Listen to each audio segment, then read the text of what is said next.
உள்ள இருந்து ஒரு மெல்லிய சத்தம், ஒரு கதறலின் சத்தம். யார் என்னை மகிமைப்படுத்துவார்? நானோ அப்படின்னு ஒரு சத்தம். யார் என்னை மகிமைப்படுத்துவார்? நானோங்கிற பரிசுத்த ஆவியானவர் என் இருதயத்தில் ஒரு சத்தத்தை கொடுத்தார்.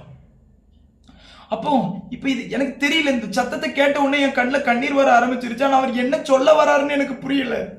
இந்த சத்தத்தை கேட்ட உடனே என் கண்ணில் கண்ணீர் வர ஆரம்பிச்சிருச்சு.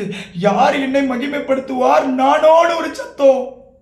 இந்த சத்தத்தை கேட்ட உடனே என்னன்னு சொல்லி வேதத்தை கொஞ்சம் ஆராய்ந்து ஹோலி ஸ்பிரிட் சொல்லி கொடுக்க ஆரம்பிச்சாரு. நான் இஸ்ரவேல் ஜனங்களை என் ஜனம்னு தெரிந்து கொண்டேன். இந்த ஜனத்தை கொண்டு என் நாமத்தை நான் மகிமைப்படுத்தணும்னு நினைச்சேன்.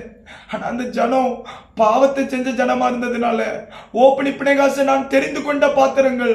அவர்கள் விபச்சாரம் செய்து கள்ளக்காணிக்கையை பெற்றுக் கொண்டிருந்தவர்கள். அவர்கள் மூலமாய் நான் மகிமைப்பட முடியவில்லை. இஸ்ரவேல் ஜனங்கள் மூலமாய் நான் மகிமைப்பட முடியவில்லை. அந்த இடத்துல மகிமைப்படல. ஆனாலும் நான் ஒவ்வொரு இடத்துலயும் என்னுடைய பெட்டியை கொண்டு போயிட்டாங்க. காத்துல கொண்டு போறான், அஸ்தோத்துல கொண்டு போறான், இஷ்டத்துக்கு என்ன விட்டுறாங்க, கொண்டு போக விட்டாங்க. ஆனா வேதத்தில் எழுதப்பட்டிருக்கல, கர்த்தர் தம்முடைய நாமத்தை தூஷிக்க விடார். அவர் விடமாட்டாருங்கிற ஒரே காரணத்துக்காக நான் கிரியை செஞ்சேன். ஆவியானவர் என்னோட பேசினார். யார் என்னை நானே என்ன மகிமைப்படுத்தணும்னு நினைக்கிறீங்களான்னு கேட்டாரு. நான் ஒன்னு அதுக்கு தானே இஸ்ரவேல் ஜனங்களை தெரிந்து கொண்டேன். என் நாமத்தை அவங்க மகிமைப்படுத்தணும்னு தானே நான் தெரிந்து கொண்டேன். ஆனா அவங்க அதை மறந்து போயிட்டாங்க. ஆண்டவர் என்னோட பேசினார். நீ மறந்து போயிடாத, என்ன மகிமைப்படுத்தணும், நீ மறந்து போயிடாத, நானே என்ன மகிமைப்படுத்த விடாத.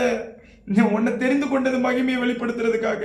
என் குளோரியை நான் உனக்கு வெளிப்படுத்தணும். தேசங்களுக்கு, உலகத்துக்கு என் குளோரியை வெளிப்படுத்தணும் தான் உங்க எல்லாரையும் நான் தெரிந்து கொண்டிருக்கிறேன்.